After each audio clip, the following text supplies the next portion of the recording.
guys to Big Hoss Outdoors. Today we're going to talk about the magnificent dancing mushroom.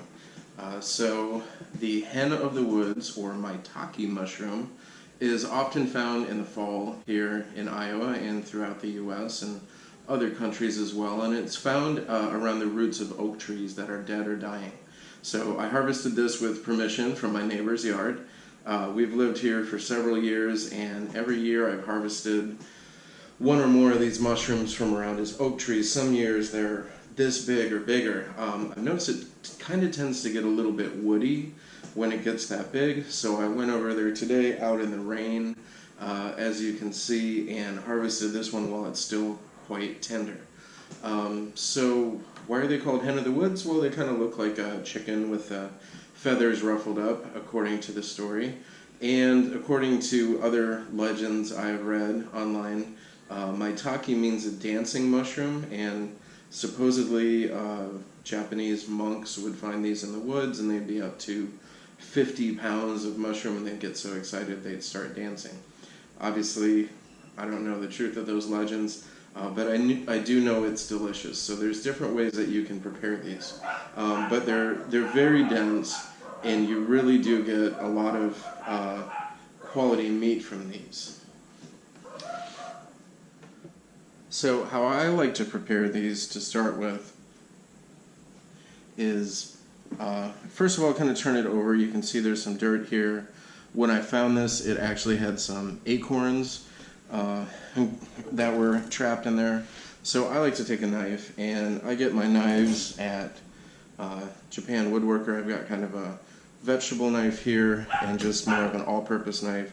So I like to take these and cutting carefully, just kind of cut off really the whole bottom of the mushroom rather than try to wash it. I mean, there's so much here, you just don't really need to be super fussy about taking each little piece.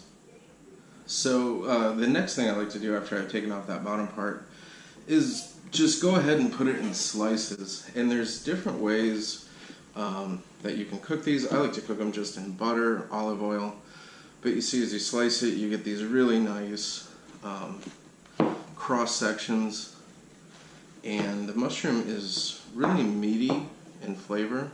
You can also take these and you can brush these with olive oil, and you can throw them right on the grill. So they're also really good that way.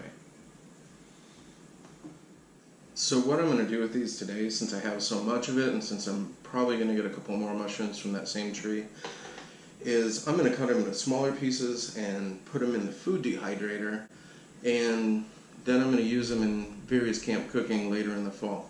I've got some pretty cool ideas, I think, for curries and ramens, and this is something that you can put in that's going to add like some meatiness, a lot of umami kind of flavor, and will help fill you up too. So I'm going to go ahead and cut this in some small slices and put it in the dehydrator.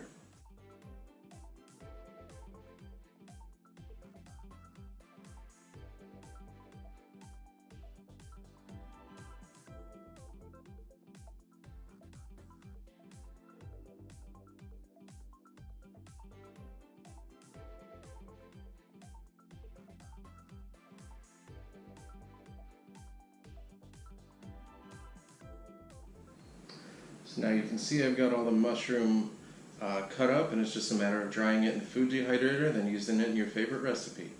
There are two things I forgot to mention that are really important. So the first thing is, don't harvest any mushrooms that you are not absolutely sure about. I do a lot of foraging and woodcraft, but the only two kinds of mushrooms that I really harvest are the Maitake from my neighbor's yard and morels in the spring. Anytime you're going after a mushroom and you're not 100% sure about it, you should always have it identified by a mycologist and or a person who is either licensed by the state of Iowa to collect mushrooms, or someone who can teach you the proper mushrooms to gather and the proper way to do it. All right. The second thing I didn't mention is that this much Maitake is quite a financial boon as well. So I just looked it up. Fresh Maitake sells for $18 a pound plus shipping, of course. Dried is selling for about $69 a pound. So I probably got 2 or 3 pounds today. There's probably going to be 3 to 5 pounds more that I can harvest over there. Obviously I'm not selling any of it, I'm keeping it for my own use. But you can see that foraging sometimes pays off in multiple ways. So anyways, go out, have fun in the woods. In the fall, look for Maitake. Maybe you will also be dancing for joy.